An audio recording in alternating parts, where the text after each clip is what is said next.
Hello and welcome to Tuesday Tips with Pastor J.B. Whitfield, a weekly conversation where you gain leadership wisdom, tips, and nuggets to help you go to the next level.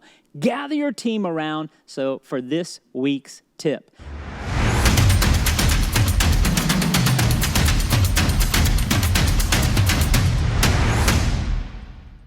I'm back. Pastor Michael Watson back for this episode, and I brought back with me my awesome guest, my beautiful wife. Hello, everybody. Pastor Belinda Good to be back Watson. with you. You know, we kicked off last episode. We started talking about M&M. Hence, we have our M&Ms on our stage. Did you get to try one of these? I haven't yet. You need to, while I'm talking and introducing it, open up and try one of the M&Ms. She's been wanting to try one of these. It's just sitting in front of me. But the M&M is the marriage and ministry, and hence we're using M&M as an idea because marriage and ministry and marriage and leadership have to go hand in hand. And we begin to lay out some of the differences last episode about marriage and ministry and how we function. We gave a little bit of the history of you and I going through our ministry track. You're having a hard time opening those on the air. She's having a hard time opening those. This is like Hot Ones or something like that. Just don't worry about it. And say, can you open this for me? So we've been talking about we've been talking about ministry. And we've been talking about M&Ms and ministry in marriage. And there's not a one-size-fits-all for ministry and marriage. You have nails now. You can open that. They're all different. Hence, we have the cookie crunch. We have the pretzel. Some marriages are a little salty. Some ministries we have the peanut M&Ms. Some ministries and marriages are nuts sometimes. Or we have the minty fresh M&Ms. And then you have the fudge brownie. Are you going to try those? I will. Try those while I'm continuing to talk. So we laid out that some of those are different, and I want us to all, how's it taste? I want us all to realize that the enemy, the devil, who is like a roaring lion, seeking who he can destroy, if he can destroy that foundation of ministry, of family, of marriage, then he'll destroy the ministry. If he can, do you like that? Just tell you this, I could destroy this bag. It's amazing. It's amazing. Well, so go out and get you. There's your ministry tip for today. Go out and get some fudge brownie M&Ms and eat them with your spouse, and it'll be a good thing. But Pastor Belinda, one of the things that we want to talk about in this episode with marriage and ministry is we want to talk about I think is probably the number one flag, caution, thing that we come against is in marriage and in ministry is communication. Huge. Huge. Yes, it's huge. It's huge. Looking at communication, why he or she acts the way he or she acts, why he or she says the things that she says, looking at communication. We've heard this and read this, and maybe you've done this. Men are from Mars, women are from Venus. Mm. And communication is I think probably one of the number one tools the enemy uses to stop marriage or to stop ministry. We've seen this, and I'm going to take this to the natural side in our ministries, in the different ministries we've ran over the years, and here even on the staff where we are right now. If there's not good communication, then there's not clear direction, there's not clear understanding, there's not clear where are we going, what are we doing, why are we doing it, who said that, where did this come from, what? So communication is critical. How do you like communication? How do I like it? I like it clear, precise, and all the details covered. I am actually, my personality, I'm a very literal person. So when somebody tells me something, they may be thinking future, and they may tell me, and I might think I need to get it done right then. So I'm quite literal. You are? So there's times I have to think about, well, okay, what did they really mean by what they just said, and not take things the way I heard it. Ooh. So each of us communicate a little bit differently. Mm-hmm. And that is, it's clear. There are a lot of expectations that each couple may have, their own set of communication challenges. But in general, there are some rules of thumb that might work for most people. Men talk less than women. Now, that is probably different in our household because if you know me, Pastor Michael's never without something to say. And Pastor Belinda I'm going to be nice and sweet and lovely to you, and Have to just coax it out of her. not make a joke about Women that. tend to be more emotional in how they communicate. So again, this isn't a marriage counseling, but when you're talking about communication in ministry, general. marriage and ministry, it is good in general. Men sometimes have trouble doing more than one thing at the same time to conversation and do anything else, where a woman could do the dishes, have a conversation, put her makeup on, cook the dinner, do all of that. That's right, because I have learned that if I tell you something that's important that you need to know while you're doing something else, I assume, and I even hear you say yes, Yes, and respond to me, but then later when that time comes, oh, you're going to go there, huh? well, I mean, and I need to understand that I need to have you stop doing something so that I can communicate. Focus, so I can and focus. You can focus, yeah. Because if I'm watching TV or if I'm in the middle of doing something and she says something to me, I might not get the whole. And it's understanding each other. That's right. And what we can and can't do. Men can sometimes or more easily forget what's discussed, so to speak. Women can hold on to a conversation for months, if not years, especially if the emotions were involved. Do you remember when? Do you remember when? Which is not right. No, that's not right. But those are some communication challenges. Those are some communication hurdles that you have to overcome. A lot of it has to do with conflict resolution. And what you heard versus what they said. Ooh. We brought something with us today. This is a favorite game that we play at home with our kids, and we've played. It's called Mad Gab. Mad Gab. Now, as anybody has ever played Mad Gab, I don't know that you have, but we're going to play a quick round of it because this is where sometimes communication is so critical. So in Mad Gab, you basically read a different saying on the card, and the other person has to guess or interpret what you're saying, so to speak. And it can help us see how communication is a skill. So 8 ace dove hit. 8 haste dove hit. 8 ace dove hit. A taste of it. A taste of it. Oh. So I was reading in the card 8 ace dove hit, and it is a taste of it. But that's why What you communicated. What to I me, communicated. I had to receive it, think about it, and realize what you really meant. You did. So you want to do one and see if I can I do. understand your communication. Thick how worldly line. Huh? Thick how worldly line. The cowardly lion. Exactly. The cowardly lion. Thick and how it worldly. was thick how worldly line. So communication, this game helps us understand that sometimes you may feel like you're talking babble. I'm saying it. I'm saying it. I'm mad. Over and over. Are you not getting it? That's why when the Bible says write the vision and make it plain and make it clear so all that see it can run with it. Communication is one of those things that the enemy will try to cut off communication, especially between a husband and a wife, especially between a pastor and his team or a leader and their team. Communication is so vital.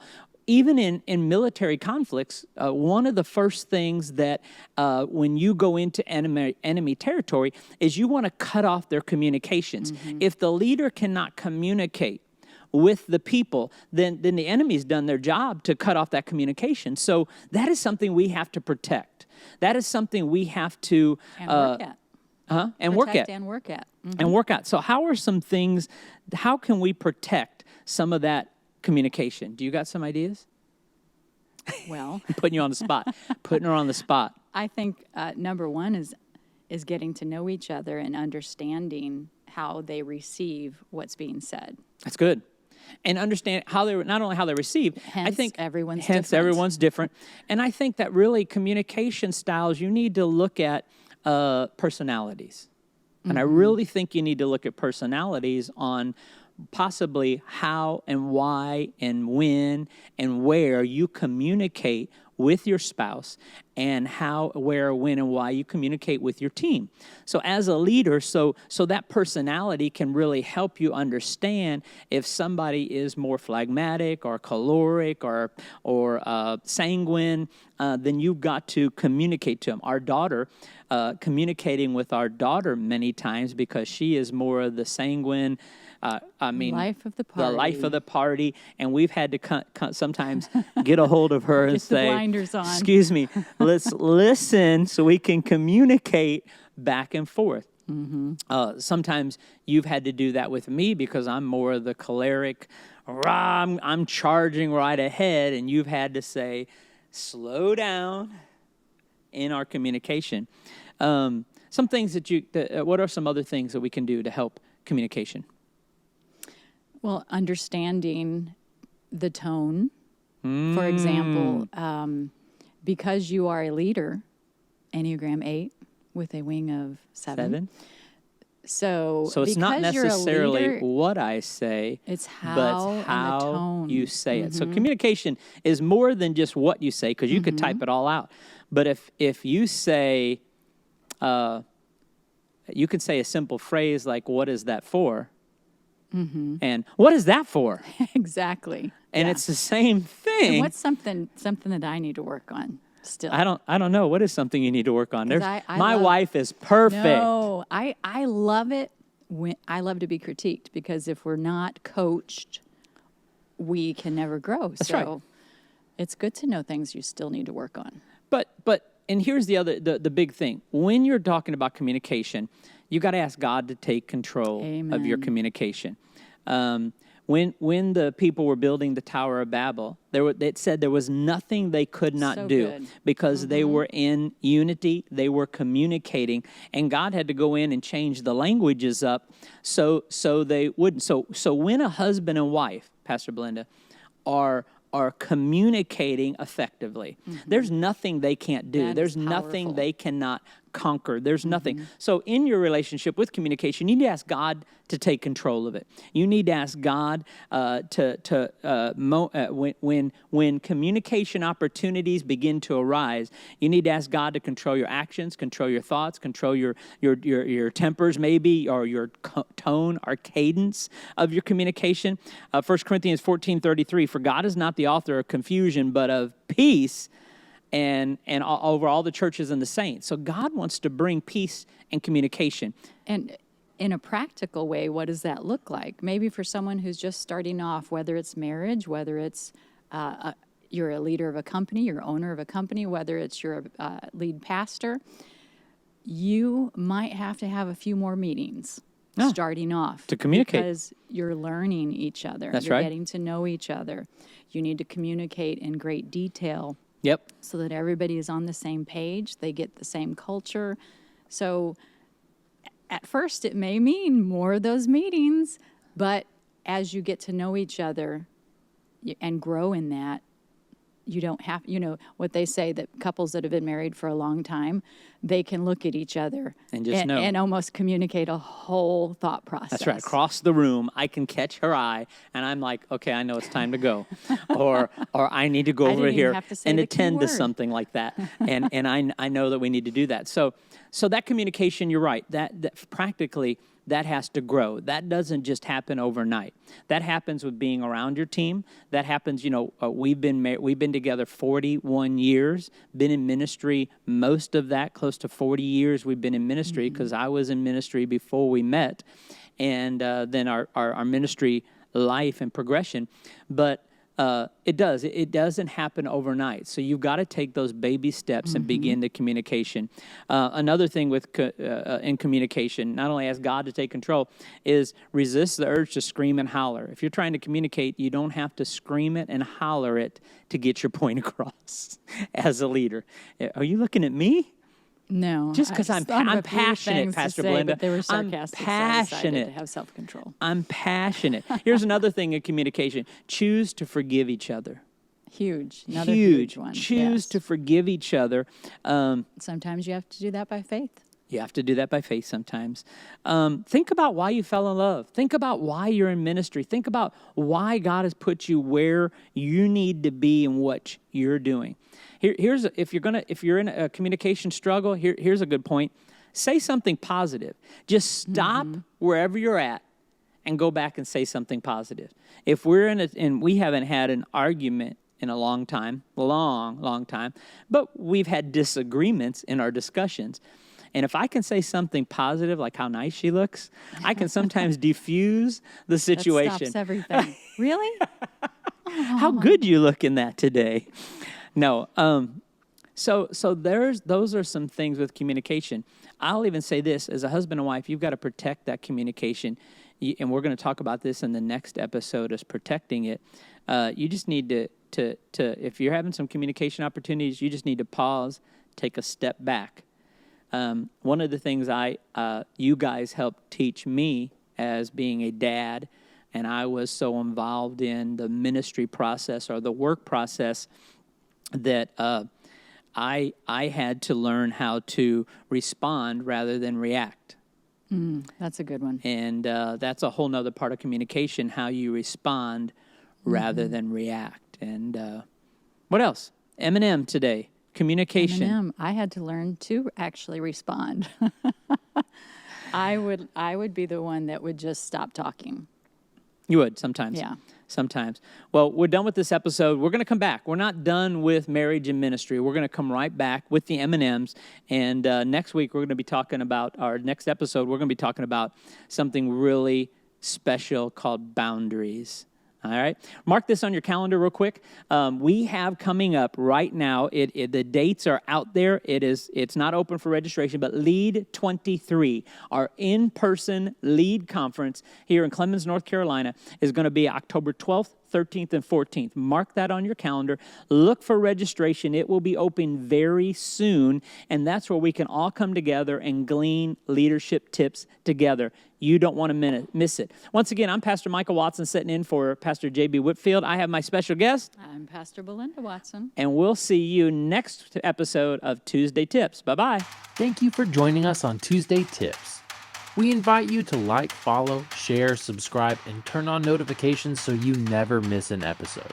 To find out more information about J.B. Whitfield Ministries, visit us at jbwhitfield.com.